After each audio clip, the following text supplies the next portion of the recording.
Ça commence comme une histoire classique.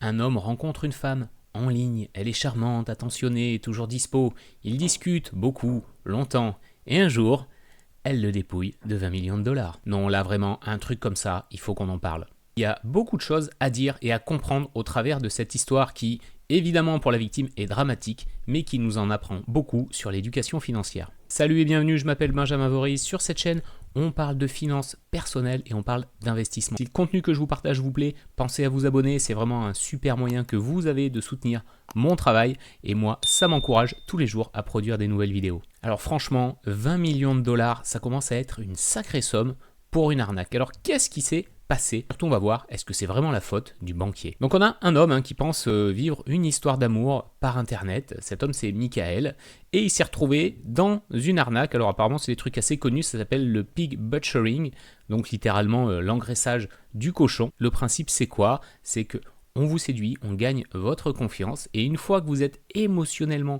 accroché, c'est là qu'on commence à vous parler d'argent et à vous dépouiller. Évidemment, derrière, il n'y a pas de vraie histoire d'amour puisque les escrocs, ils utilisent une fausse identité pour justement construire cette relation en ligne avec leur victime. Petit à petit, on invite cette victime à transférer de l'argent. Et là, très clairement, on voit que ça sent pas bon parce qu'on entend derrière les mots conseil pour investir dans des NFT via une plateforme de trading. Donc clairement, on peut imaginer que la personne qui a transféré l'argent n'y connaissait pas grand-chose dans ces technologies. Et ce qui est assez fou, c'est pas un seul transfert, c'est qu'il y a eu 43 transferts. Donc on peut même imaginer que les montants ont été progressivement de plus en plus importants jusqu'à atteindre cette somme de 20 millions de dollars. Et surprise, le site de la plateforme a disparu. Évidemment parce que c'était un faux site contrôlé par les arnaqueurs. Et là, ce qui me dérange vraiment, c'est qu'au final, la victime, elle a transféré 20 millions de dollars en plusieurs fois sans se poser de questions.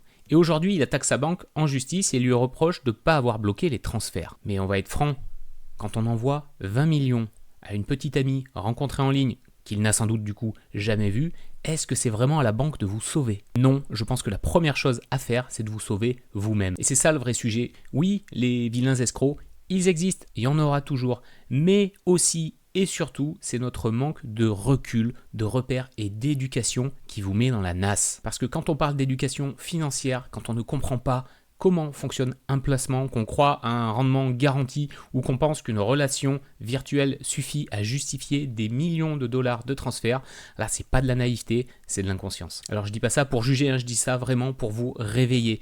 Parce que dans cette histoire, Michael, il reste la victime, il a été manipulé, mais il a aussi agi sans comprendre ce qu'il faisait. Et ça, c'est une règle de base en finance, en investissement. Vous devez toujours comprendre ce que vous faites, pourquoi vous le faites et dans quel support vous êtes en train d'investir. Et c'est là que ça intervient la responsabilité personnelle, parce que c'est trop facile de dire la banque aurait dû me protéger. Quand on ne s'éduque pas, quand on ne se renseigne pas, quand on mise son argent sur des promesses, on joue avec le feu. Et le feu, ça brûle. Et quand on fait une boulette, je pense que c'est indispensable aussi de prendre ses responsabilités.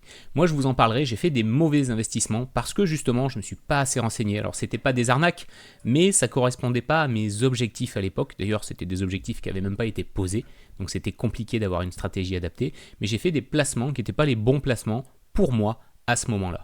Si ça vous intéresse que je vous partage tout ça, dites-le moi en commentaire et puis je vous ferai une vidéo sur le sujet. Donc on a 20 millions de dollars qui sont partis en fumée et puis il faut savoir que des arnaques, il y en a régulièrement. En ce moment, il y en a une qui traîne, c'est un espèce de faux livret d'épargne européen qui est présenté non pas comme un livret A, mais comme le livret E. Et là, même chose, c'est gros warning, on a un livret qui offre des rendements exceptionnels qui peuvent atteindre presque 8%.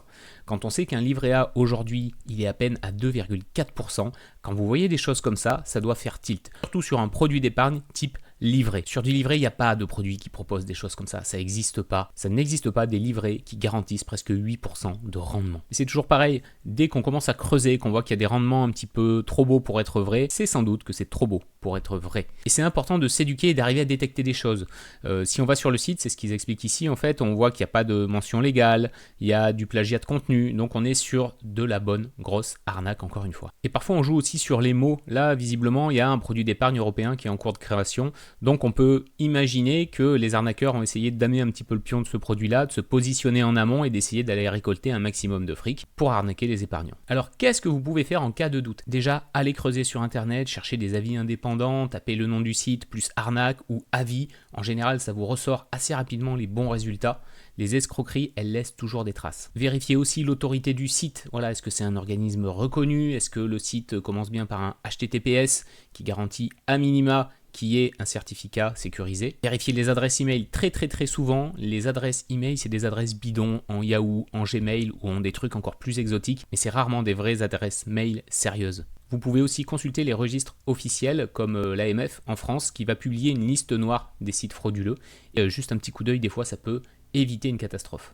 Et puis surtout, parlez-en à quelqu'un, je ne sais pas si vous avez dans votre entourage des gens qui s'y connaissent un petit peu, des gens qui auront un regard extérieur, et ben ne restez pas seul, c'est super important d'aller prendre du renseignement partout où vous le pouvez. Et je le répète, mais ça c'est la règle d'or, ne transférez jamais d'argent si vous ne comprenez pas à 100% le produit, le risque et ce qu'il y a derrière. C'est votre argent, il mérite votre vigilance et je vous garantis qu'une fois que l'arnaque est passée, c'est trop tard, votre fric, vous ne le reverrez jamais. La vérité, c'est qu'aujourd'hui, ne pas comprendre comment fonctionne l'argent, c'est dangereux. Et si vous ne prenez pas cette responsabilité en main, personne ne le fera à votre place. Et c'est dans cette situation qu'on se retrouve avec des gens qui vont accuser tout et n'importe qui parce qu'ils n'ont pas pris leur propre responsabilité et qui se sont foutus dedans tout seuls comme des grands. Ne soyez pas ces personnes-là, c'est pas compliqué de s'éduquer. J'ai une playlist sur cette chaîne que vous pouvez aller consulter qui vous donnera déjà des bonnes bases pour comprendre l'investissement financier. Allez, moi je vous laisse parce que j'ai Samantha, 23 ans, qui m'a demandé de lui faire un virement de 100K dans une espèce de crypto bizarre. Ça a l'air vraiment très sérieux comme placement, je vais voir ce que ça donne. Nous on se retrouve très bientôt, d'ici là, prenez soin de vous et de vos finances. Ciao.